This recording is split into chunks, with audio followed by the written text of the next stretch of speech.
जब घर में गोश्त बनाकर खाओ तो हड्डियों को मुकम्मल साफ मत किया करो, क्योंकि इसमें जिन्नात का भी हिस्सा होता है।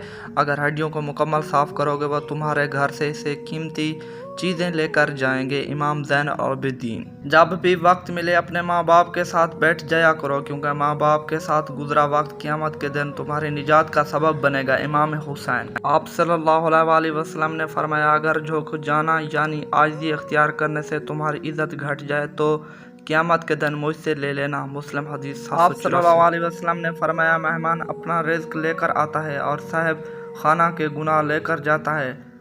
आप सल्लल्लाहु अलैहि वसल्लम ने फरमाया, जो मोमिन लगातार बीमार रहे इसको बख्श दिया जाता है। रसूल सल्लल्लाहु अलैहि वसल्लम ने फरमाया, दूसरों की औरत से दूर रहो, तुम्हारी औरतें भी पाक दामन रहेंगी, और अपने वालिदैन के साथ हुस्न सलूक करो, तुम्हारी औलाद भी तुमसे हुस्न सलूक करेगी। अकरम सल्लल्लाहु अलैहि वसल्लम ने फरमाया, मुझ पर सलवात भेजना तुम्हारी हाजात के पूरे होने का सबब होगा और खुदा तुमसे